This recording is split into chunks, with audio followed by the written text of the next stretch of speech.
So you are the modern day architects, you are the modern day authors of tomorrow's possibilities. So what are those things? Wow, I want to do something.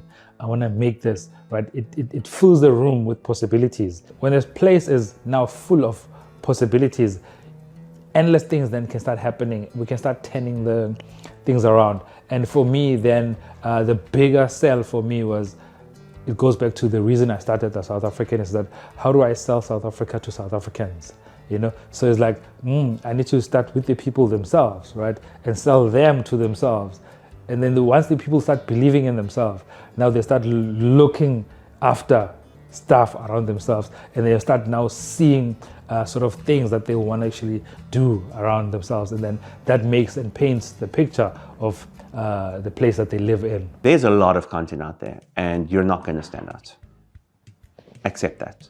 What you need to do is put the content out there, let it find its audience. Even if that is one person that comments or engages with your content, start making content for that person. It'll become 3 people. Start making content for those 3 people. Okay? As that group grows, you will start making content for a larger and larger sample size. You will need to stand out. You're building an audience. Think that you're going to immediately capture the algorithm. That's simply not going to happen. Make your viewers happy, and your viewers will grow. And how do you make them happy? Continue to give them the content they want to watch at a frequent enough rate, in a considered enough way that it's easy for them to watch it. It's not taking yourself too seriously, but you need to take the work seriously. Understanding that success is, it is 10% sheer bloody luck. Like absolute luck, who you met at the right time. It was talent that got me to the shortlist, but it was luck that I won. That it was those particular judges, that they had that particular taste. But you can also make your own luck by asking for what you want, and recognizing when things aren't working. And again, partly for me, that was like changing my agent. It's the same as dating. Like sometimes you find out, actually, this is not your person. It's never going to work out. They don't understand you. This is not the right partnership. If you're not locked into it, you can change things. So you can change your luck. You can change decisions. You can make opportunities by asking for them. It's 10% talent and having the big ideas and figuring stuff out and having a different, unique viewpoint on things. And it is 80% just sheer bloody-minded determination. And you get knocked down, and you're going to be like KO'd in the ring, and you're going to have to regain consciousness, I guess, and get back to your feet and spit the bloody teeth out of your mouth. And you have to get back in there, and you're going to fail. And the best people fail. And the difference between success and failure is the people who are successful failed and got up and kept doing it and kept trying. Storytelling matters because we are humans, first and foremost. We are not machines. And I think it's easy to forget that now when machines are doing so many things for us. But stories connect us in a way that information doesn't. And a good story cuts through all of that, and it reaches out a hand. It reaches out a human hand and says, hey, let me tell you why you should care about this. And attention, we all know this, is our most scarce resource, and it's just being snatched out of our hands so much of the time. So if we can find the right story, and it's a story that has to resonate with you, I think the authenticity of your story is key. And that's why it's difficult sometimes for brands, more than entrepreneurs, to find the right story, because brands are telling a brand story, right? They're not telling the story of why they began this and why this is important and what need they had that this new business is now fulfilling. So I think entrepreneurs have a huge step forward when it comes to storytelling for impact. You're not going to connect with everyone, but if you know what your story is and you can tell it, it's a really succinct way to find out who your people are. So 2 things for me make a story impactful. It is being able to relate to your audience. So can the person reading or consuming the content you're creating put themselves in your shoes or into your story?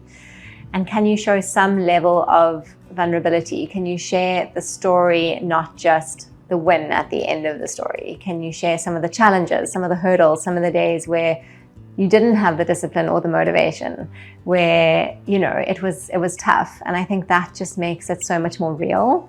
And we live in a world with so many filters and so many shiny things. So if you can come through with a real story, I think you've got a much better chance of that story being heard and having an impact in someone else's life. Your story is already out there and now you just need to own it. And really recommend that you get up, get dressed, and get out there and start, because that's often the hardest part, is just procrastinating or putting it off. And building a brand should be fun. It should be an organic process. Yes, you want to be intentional, but it's really about going, what matters? How do I tell that story? And not overthinking it. A lot of people are a little bit unsure of what their story is going to be anymore. The story is shifting because we're now realizing, I think, that the story that we were told for so long is no longer applicable to us. It is unwritten. It means that it's nebulous. It means that there are things that we then have to take action to decide what kind of stories we will be able to tell. Also, it's putting into question, can we have jobs the same way that we did before? Can you work for the same company for 25 years? Again, we're changing. These are all making us put into question what our future will hold. It's also a scary place for so many companies. I have friends who are working in industries where, because of AI, their products are literally becoming obsolete by the week, right? So they don't know what they're gonna do, and it means that they're forcing themselves to go back to the drawing board and think about how to be even more innovative in the way that they do their work. But it's also perhaps maybe the most exciting aspect of what we'll sort of see in the next 10 to 20 years, of us connecting to what makes us human, right? As much as you can go to ChatGPT and it'll write a LinkedIn post for you, I guarantee you that you're gonna get more connection with the people that you're trying to connect with if you go to a networking event and sit with those entrepreneurs and get to know that person face to face. AI is just a tool. All of these technological advancements are just tools. We're still the humans behind them. And so I think that it really is a matter of us looking inward and going through this incredible, yet sometimes scary period of human existence and looking at it from the standpoint of doing what humans have always done best, which is thinking about how we can get more creative in that time as well.